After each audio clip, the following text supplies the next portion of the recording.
ராம் ராம், வாழ்க வளமுடன். Voice of காஞ்சி நேயர் அனைவருக்கும் இனிய மாலை வணக்கம். ஒரு நாட்டுக்கு ஒரு தளபதியை எப்படி தேர்ந்தெடுக்கணும் அப்படின்னு ஒரு ராஜா முடிவுக்கு தன்னோட அரசவையில எல்லா தீர்மானமும் நிறைவேற்றி கிராமத்து பொதுமக்களுக்கு ஒரு தண்டோரா போடுறார். இந்த மாதிரி நாளைக்கு நம்ம அரண்மனையில நிறைய போட்டிகள்லாம் காத்துட்டு இருக்கு, பட தளபதியை நியமிக்க அப்படிங்கிற விஷயம் எல்லாருக்கும் பரவுறது. எல்லாரும் பறந்தவுடனே அந்த ஊரே நம்ம தான் இதுக்கு தகுதியானவன், நம்ம தான் இதுக்கு தகுதியானவன்னு எல்லாரும் வரா.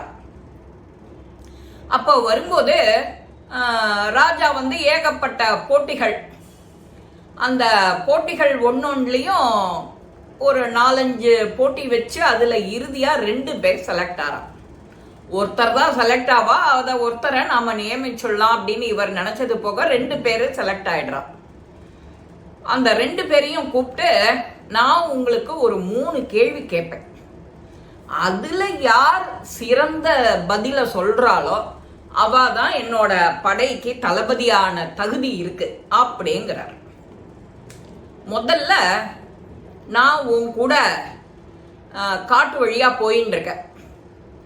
அப்போ ஒரு சிங்கம் என்ன தாக்குறது, மன்னனை தாக்குறது. அப்போ நீ என்ன பண்ணுவ,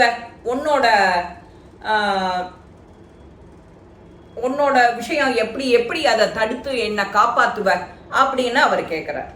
உடனே முதலாம் அவன் சொல்றான், என்னோட உயிரை கொடுத்தாவது நான் உங்களை காப்பாத்திடுவேன் மன்னா அப்படிங்கிறான்.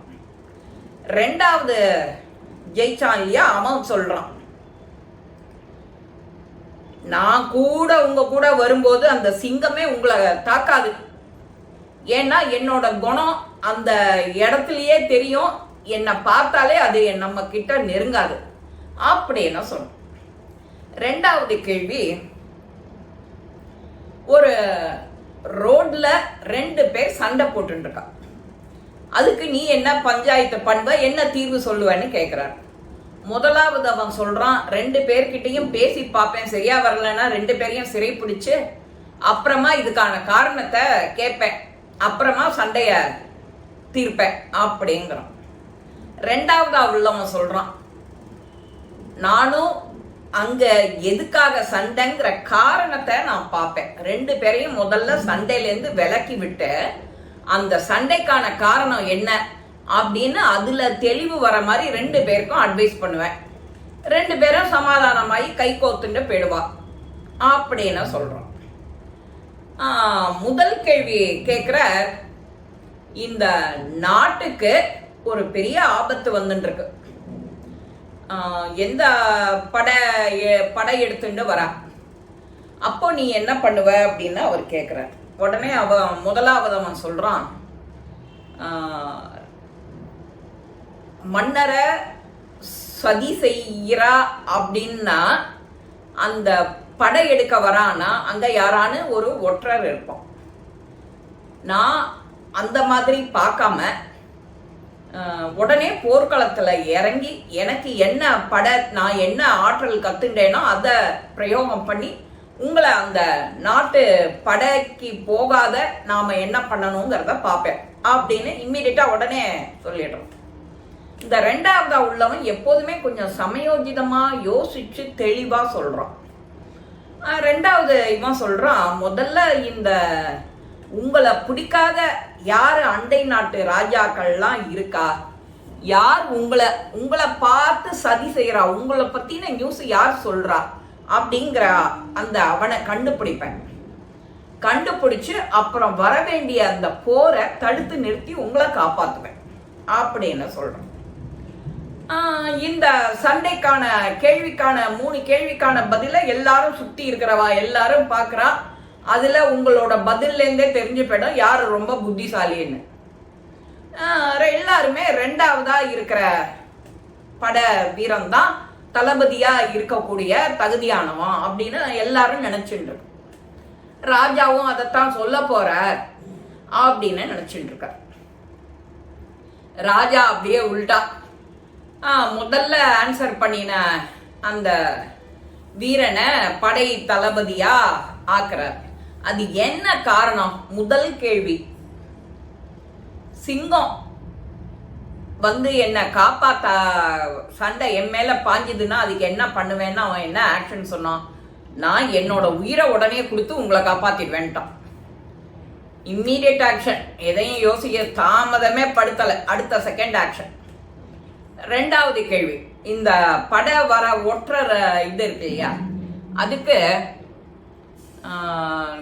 எல்லாரையும் சிறப்படைச்சு உள்ளர போட்டு அதுக்கான காரணத்தை அறிவேன்னா.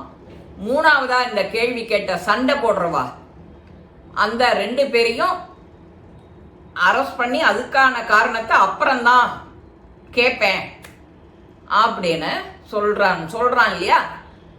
ஏன் அப்படின்னா மன்னன் என்ன யோசிக்கிறான், அவனுக்கு என்ன இம்மிடியட்டா தேவை, அவன் என்ன எதிர்பார்க்கறாங்கிற குவாலிட்டி என்னமோ இவனுக்கு தான் இருக்கு. ஏன்னா மன்னர் என்ன சொல்றாலோ அதை உடனே கேட்கணும். மன்னனை விட கொஞ்சம் புத்திசாலியா இருந்து கொஞ்சம் சமயோஜிதமா யோசிச்சு அதெல்லாம் பண்ணா அவன் எப்பவுமே மன்னன் சொல்படி கீழ்ப்படிய மாட்டான். அந்த மன்னனையே ஒரு நாளைக்கு ஆபத்துல சிக்க வச்சு இவனே அந்த நாட்டையும் கைப்பற்ற அளவுக்கு புத்திசாலி ஆயிடும். அதனாலதான் இந்த ஃபர்ஸ்ட் இருக்கிற அந்த மனுஷனை இந்த தளபதியா தேர்ந்தெடுக்கிறார் அப்படிங்கிற விஷயத்த ராஜா சொல்ற. இதனாலதான் நான் வீரன் அவன் சொன்ன பதில அப்படியே ஏத்துட்டேன். அவன் நான் என்ன சொல்றேனோ அதை அப்படியே கேட்கறான், ஒபீடியன்ட் பண்றான், கீழ்படுகிறான் அப்படின்னா அதை தீர்ப்பு சொல்ற.